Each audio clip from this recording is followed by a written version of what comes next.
Hello, my name is Nuria, and I'm the founder of Habitarmonia. This is an interior design studio, and we create biophilic design spaces. I will show you today the project of renovation in Belgium, which we are applying for the Stephen Keller Biophilic Design Award. So I will share my screen and introduce you to the project.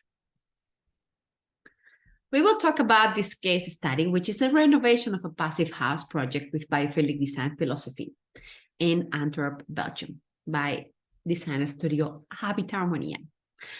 This project has been a finalist of the Golden Trezzini Awards in 2022, and I will start with the case. In the middle of a small forest in a village of Grasheide in Antwerp, Belgium, the family bought this passive house with a wooden structure manufactured by the company De Bakker. Although technically the house met all the requirements for sustainability and insulation, it lacked charm and space for this family with 3 children. The previous owners had not paid attention to its decoration and flow, and the new owners love well-decorated houses that make them feel at home.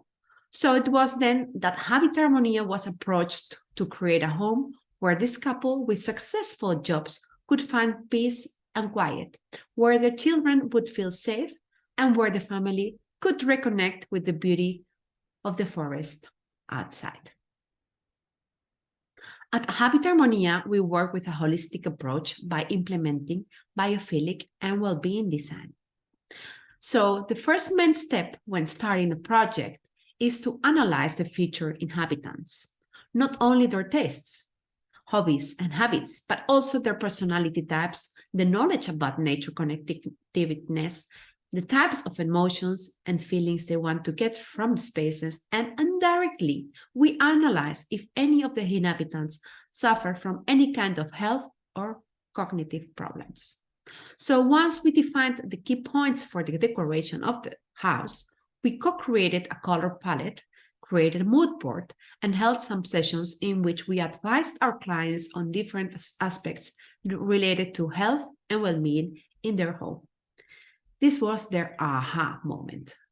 Once they began to understand the impact their space could have on them and their family, the collaboration was much more effective in terms of choice of materials and furniture. The couple's biggest challenges were high levels of stress due to their work situation. And through our various discussions, our clients shared with us that one of the children suffered from attention deficit disorder and dyslexia. At Habitarmonia, we place great importance on educating our clients in the co-creation process. By involving them in it, we make them feel more responsible for the choices they make, and we also create an awareness of the importance that nature has on our well-being. We also place great emphasis on educating the biophilic design framework to them, since it's applicable worldwide. Going beyond aesthetics and rethinking the approach to creating domestic environments, we aim to design spaces that are both visually stunning and support the individual and collective needs of our clients. And while plants play a role in the design process, it is much more than that. It employs numerous easy-to-adopt theories drawn from our innate attraction to natural environments and processes. Thus, these early stages of the project are crucial for a successful design. So, to begin with, we started looking at how we could work with natural materials and their pattern non-visual connection with nature from biophilic design theory, from therapy in bright green, which have a direct impact on reducing stress hormones, have a positive impact on cognitive performance, and transmit tranquility. One of the first things that was done was to place oak flooring on both floors on top of the existing tiled floor. I mean on both floors, so first and ground floor, together with a layer of insulation for a better acoustic and temperature isolation. The wood was treated with natural resins, so it was also possible to use it in the bathrooms and kitchen. And this was an eye-catching element that created visual peace. Not least, the smell of the wood as well as the feel of the wood enhanced the sense of calm in all rooms. The next step was to choose a color palette that would unify the spaces and would be aligned to the people living in the spaces and paint them with an ecological paint. One of our general recommendations for our clients was to remind them of the importance of being able to operate the windows. As it is a passive house, the builder's recommendations was to have the windows permanently closed for the best functioning of the system. But speaking of well-being and health, it was our duty to guide and advise them towards better use of them. We raised their awareness of the benefits of ventilating the rooms and getting fresh air from outside, which is in this case was a small pine forest.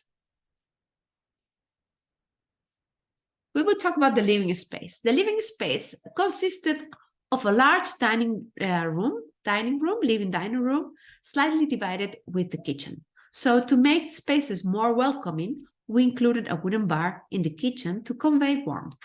With this simple detail, this space gained in comfort and socializing, as the new owners are very fond of cooking and having the guests around.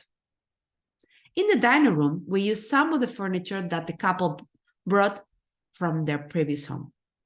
An old cupboard, a large table, and some designer chairs from the 70s. The materials we proposed for the windows were linen curtains and wooden shades. These were coming from artisans in the neighborhood. And as an eye catcher, we included an oak bookcase, as the owners are very passionate about reading. In the entrance of the house, a room that was given a lot of attention as the couples regularly invited their friends and their children's friends, and it was very important to them to make them feel welcome and comfortable. To transmit that idea of a happy home, we created a wall with photographs and souvenirs of the family members. This gave a very homely feeling to the space. Generally speaking, the focus of the layout was to make the most of natural light. Each of the windows in each of the spaces has a beautiful natural view that allows the owners to interact with nature in all conditions. And by carefully considering the arrangement of the furnishing in each room, we created a sense of light and spaciousness that allows the occupants to see beyond the rooms. This is called prospect and refuge in biophilic design terminology. Some of the less expected but much appreciated advice from our clients is about what kind of plants to include in spaces and what kind of essential oils to use to encourage creativity, calmness, or simply recreate pleasant smells for the family.